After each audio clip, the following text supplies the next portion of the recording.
Oke, kita ketemu lagi. Masih nyambung nih dari pembahasan kemarin ya, dari statusnya IG Agus Junior ya, yang mempertanyakan kenapa kok media-media e-sport seringnya cuman bahas MLBB. Sekarang aku pengen bahas kondisi media e-sport di 2023 di video ini. Video ini emang aku pisah dari video sebelumnya karena yang aku ngomong soal distorsi realita itu ya, eee soalnya biar nggak terlalu panjang.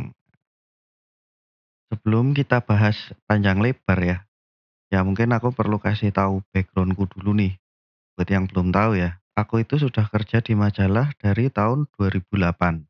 Sampai hari ini, 80% karirku itu di media dan 90% itu bikin konten. Jadi, ya aku tahu lah ya, pahit manisnya kerja di media kan. Kebetulan juga dari awal karirku ya, aku memang kerja di seputar industri game, gadget, dan teknologi, ya termasuk e-sport. Ya ini buat justifikasi aja sih untuk opiniku tentang media kali ini. Sebelum aku bahas lebih jauh, aku mau ngelurusin dulu nih ya, definisi media yang akan aku maksud di video ini adalah media-media yang punya domain sendiri atau yang ya banyak teksnya gitu ya, berbasis teks. Bukan yang ada di platform sosmed ya. Ya kayak IG, YouTube, atau TikTok.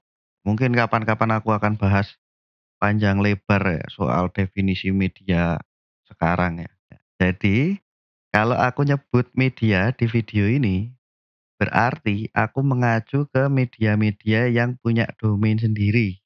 Ya, ya aku sengaja nekenin dan ngulang ini, soalnya aku tahu ya, di internet itu suka banyak yang komen, padahal cuman baca atau dengar sebagian. Atau malah belum baca atau nonton udah komen ya kan. Nah sekarang nih, aku mau bahas soal posisi media di ekosistem e-sport. Faktanya ya, kondisi media sekarang memang jadinya paling sengsara dibanding peran-peran lain di ekosistem e-sport. Peran lain di ekosistem e-sport itu ada apa aja? Ada game publisher, ada tim e-sport, ada player, ada pro player, ya IO. IO itu event organizer ya, kayak Mineski gitu ya. Terus talent, talent itu kayak shortcaster dan influencer. Terus ada sponsor dan ada platform broadcast. Ya ini kayak YouTube, Twitch gitu-gitu. Kenapa kok bisa media itu paling sengsara? Nah, media e-sport. Soalnya gak ada yang mau bayar ke media e-sport. Dulu nih, dulu. Ketika zaman majalah ya, ketika zaman majalah. Pengiklan terbesar di media game itu siapa coba? Game publisher. Nah, sekarang game publisher itu lebih suka iklan di FB, Google, atau platform performance marketing. Ya. Performance marketing itu yang hitungannya pakai CPC, CPI, CPA ya kan ya dan kawan-kawan ya. Nah terus sponsor atau pemilik turnamen juga nggak banyak yang mau bayar ke media untuk mempublikasikan event mereka. Soalnya biasanya nih setauku sponsor itu membebankan target view turnamen atau publikasi turnamen ke event organizer. Sedangkan event organizer-nya setauku juga nggak banyak yang mau bayar ke media.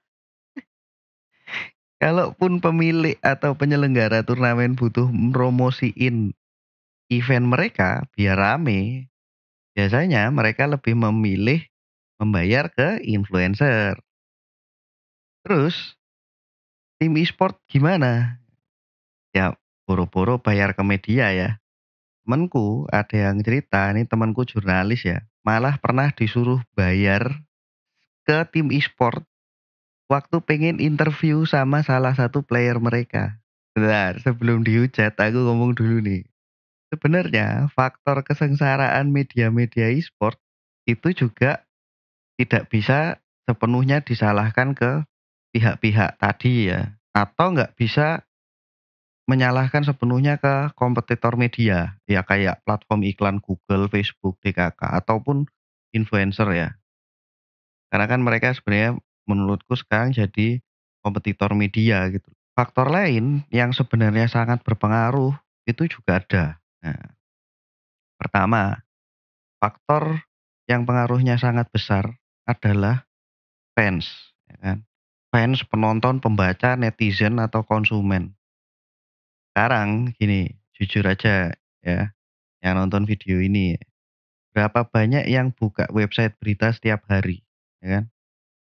Sebaliknya, ya, berapa banyak yang lebih suka follow cewek-cewek cakep di IG atau TikTok, ya kan?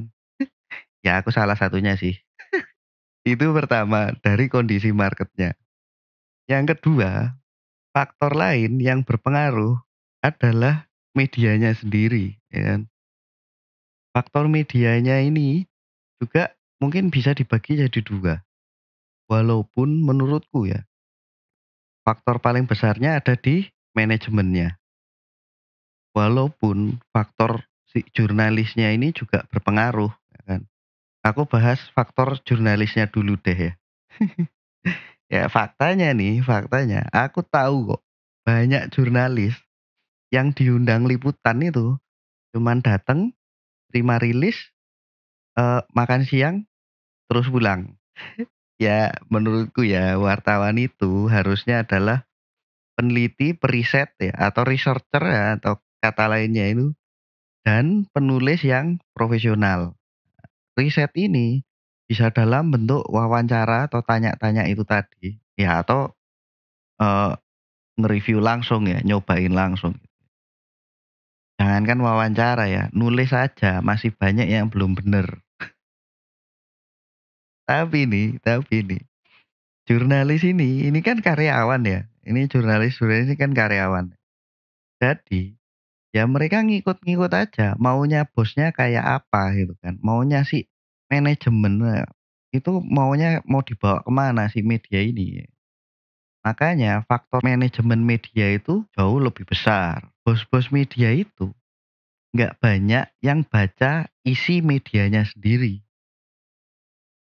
Mereka cuma mau tahu trafficnya rame atau enggak, ya kan, revenue-nya gede atau enggak. Makanya imbasnya adalah ngapain juga susah-susah wawancara kalau nggak ada apresiasinya. Ngapain bikin investigasi, ya kan, kalau belum tentu banyak pembacanya atau penontonnya, kan. Makanya ya salah satu efeknya yang kayak aku bilang tadi, insider insight nih, wih. Ya kapan itu aku kan ngobrol-ngobrol sama bos barunya GGWP ya. Sekarang bosnya lebih keren guys. Kalau dulu di sana bahkan ada cerita horor atau cerita soal ojol. Mungkin ya, mungkin nih gara-gara ngejar traffic tapi dengan cara yang wah kreatif gitu kali ya. Padahal definisinya media e-sport. Sekarang tapi udah dihilangin kayaknya itu terakhir aku ngecek ya. Artikel-artikel yang mungkin terlalu jauh sama e-sport ya. Aku pas ketemu sama bos barunya itu tadi ya namanya Brian ya. Halo Mas Brian. Aku ngomong gini, ya sekarang fair-fairan aja. Kalau jurnalis tapi targetnya cuma traffic, ya akhirnya akan gitu gitu kan. Ngapain bikin interview, ngapain riset, ngapain investigasi susah-susah. Karena faktanya rame atau enggaknya enggak bisa ditentukan dari sana. Padahal effortnya jelas jauh lebih beda. Jauh lebih susah, jauh lebih ribet ya kan, ya macem-macem lah.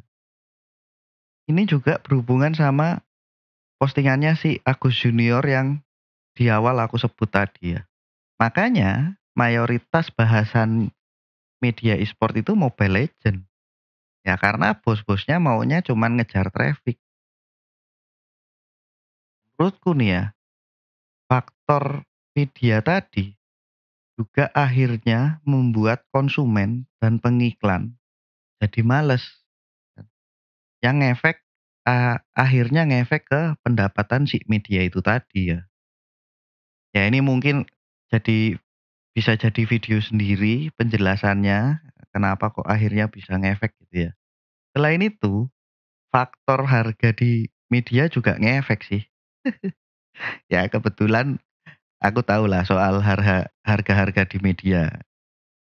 Seringnya ya harganya, untuk bayar ke media itu rate-nya terlalu mahal ya kan, atau malah terlalu kaku gitu kan, kalau dibandingin sama bayar ke influencer atau malah bayar ke platform iklan kayak Google. Kalau yang rajin nonton videoku ya mungkin udah tahu ya atau yang udah kenal aku personal. Kalau aku pernah kerja di Asus Indonesia. Nah, waktu di sana aku jadi tahu nih banyak harga-harga YouTuber, KOL, influencer dan kawan-kawan itu ya. Harga-harga di media yang kayak aku bilang tadi, hitungannya jadi lebih mahal. Kenapa? Karena kalau di media nggak ada yang tahu persis angka yang baca artikelnya itu berapa. Ya memang, biasanya dikasih laporan page view-nya berapa dan kawan-kawan itu ya. Tapi ya nggak tahu juga bohong atau enggak ya kan. Angka-angka itu kan karena nggak pernah dibuka di publik gitu. Sedangkan kalau di YouTube, IG atau TikTok ada setidaknya satu atau 2 angka terbuka di publik ya. Ya kayak jumlah view di YouTube tuh kan kelihatan ya, di publik semua orang bisa nonton, bisa lihat. Setidaknya angka ini bisa jadi patokan efisiensi campaign marketingnya. Misalnya nih, jadi hitungannya tuh jadi biasanya CPV. CPV itu artinya cost per view ya kan, yaitu harga dibagi jumlah view-nya berapa. Selain itu, karena jumlah influencer jauh lebih banyak, harganya lebih bervariasi ya kan. Misalnya ya kan, harga YouTuber itu bisa dari jutaan, belasan juta, puluhan juta, atau ratusan juta. Ya, di atas ratusan juta kayaknya aku belum pernah nemu ya. Ya ini tergantung dari jumlah subscriber salah satunya. Kalau misalnya budgetnya nggak gede, ya bisa aja cari subscriber yang YouTuber yang subscribernya di bawah 1 juta, ya kan. Atau misalnya budgetnya lebih kecil lagi, bisa cari YouTuber yang subscribernya di bawah 100.000 atau di bawahnya lagi, ya dan seterusnya gitu ya. Intinya, harga YouTuber dan influencer itu jauh lebih transparan dan fleksibel. Sebelum ada yang protes nih ya, kok bandinginnya tidak apple to apple. Wih, ya aku tahu media itu kan perusahaan ya kan, yang kemungkinan besar jumlah karyawannya lebih banyak. Ya aku balik lagi, aku udah lama di media ya. Tapi di mata sponsor ya kan, ya karena aku pernah di brand ya kan, duitnya kan sama aja. 10 juta itu ya 10 juta ya kan. Mau dipakai ke influencer atau ke media, ya itu 10 juta ya toh. Mau dipakai ke mana, mau mijet ya itu 10 juta. Plus ya di satu sisi nih, orang-orang di brand ya kan, di produk ya, apa marketing produk gitu, bagian besar lebih peduli sama angka viewernya ketimbang sama isinya. Isinya yang penting jangan jelek-jelekin produk ya kan. Sebutin semua fitur produknya yang segambreng gitu, atau malah jangan sampai banding-bandingin produk mereka dengan merek lain ya kan. Ya kayak lagunya Abah Lala itu loh, "Ojo dibanding-bandingke." Ya penutup aja nih, sebenarnya dari tadi pas awal aku nulis skrip ini, kepikiran ada 3 faktor lain ya kan. Cuman kok lupa ya, nemunya cuman 2. Ya mungkin kalau nanti inget aku bikin video tambahan lah ya. Ya wis gitu aja, sampai ketemu lagi di video selanjutnya ya. Dadah.